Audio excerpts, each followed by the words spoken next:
bienvenue dans une nouvelle vidéo, 10 questions en 5 minutes, signé le blog du dirigeant, toujours accompagné de Laurent Dufour. Aujourd'hui, avant-dernière étape, le financement. Laurent, 5 minutes. Ouais. Il y a beaucoup de choses à dire, on le sait, il y a le blog pour ça. Là, 5 minutes, pas plus. Oui, chef. Donc première question, donc le financement c'est très large. Qu'est-ce que tu entends par là? Donc deux choses. En fait, quand on crée une entreprise, il y a deux types de financement. Il y a financer la préparation du projet et financer le lancement du projet. Et bien avoir le temps de préparer son projet, ça permet de diminuer les risques liés à la création d'entreprise. Et quand doit-on évaluer le financement? Dès le début, pour la préparation du projet, évidemment, dès le début, il faut faire attention d'être réaliste et de prévoir que ça se décale toujours de 2-3 mois. Et puis pour le lancement du projet, à la fin du projet, une fois que tout est prêt, qu'on a bien évalué toutes les dépenses, donc généralement c'est après le prévisionnel. Et comment on l'évalue? Justement, avec le prévisionnel qui va nous permettre de déterminer d'une part le BFR, c'est-à-dire la trésorerie nécessaire pour alimenter l'activité de l'entreprise, et puis les investissements. Tout ça, ça donne un plan d'investissement et on détermine le besoin de financement. Est-ce qu'on peut créer une société si on n'a pas encore trouvé de financement? Oui, c'est possible. Ça va dépendre des différents types de sociétés et des modèles économiques. Si le modèle économique se met rapidement en place et qui génère du cash, eh bien c'est tout à fait possible. Par contre, faut savoir que toute société commerciale a un besoin de financement. Et du coup, quels sont les différents moyens de financement? En fait, pour la partie préparation du projet, on peut rester salarié, par exemple, ça nous permet de nous financer. Pôle emploi, on peut faire des tests aussi.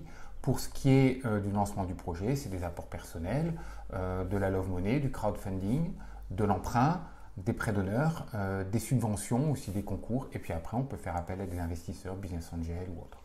Mais l'économie change, tu le sais. Oui. Est-ce que ça a un impact sur les moyens de financement? Ah oui, il y a de nouveaux moyens de financement qui arrivent pour la création. Alors, ils sont assez techniques. Donc ça, il faut vraiment aller sur le blog du dirigeant. Donc ça s'appelle les BSAR, les AGA ou les BSPCE ou encore bien d'autres choses. Et quand l'entreprise a démarré, eh ben, on a maintenant des plateformes qui permettent de refinancer des factures ou de trouver des emprunts. Et donc du coup, quel financement pour quel projet? En fait, ça dépend du modèle économique. Quand le modèle économique est connu, le risque pris par l'investisseur est relativement faible. Donc en fait, on va pouvoir aller chercher des financements auprès des banques, tout ça c'est assez facile. Par contre, quand le projet est innovant, que le modèle économique est plus aléatoire, il va falloir rassurer les investisseurs et donc amorcer le projet avec des financements personnels, de la love money ou du crowdfunding.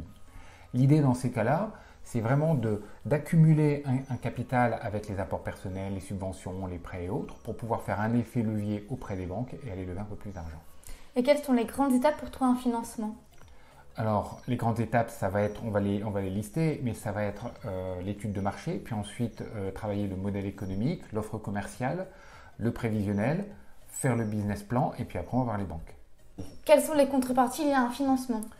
Alors, la contrepartie est directement liée au niveau de risque pris par le financeur. Donc, les contreparties, c'est généralement des cautions, et il faut savoir que plus le modèle économique est connu ou mis en place et je dirais établi, moins il y aura de contrepartie. Et qui peut nous aider dans cette étape? L'expert comptable qui va nous aider notamment à faire le prévisionnel, mais après pour trouver le financement, c'est nous, c'est notre réseau, c'est les démarches qu'on va faire. Donc ce qui va nous aider, c'est surtout de bien travailler le business plan et le modèle économique. Et pour finir, as-tu des astuces et des conseils à donner? Justement, oui, bien travailler le business plan, bien travailler le business model, bien travailler le pitch.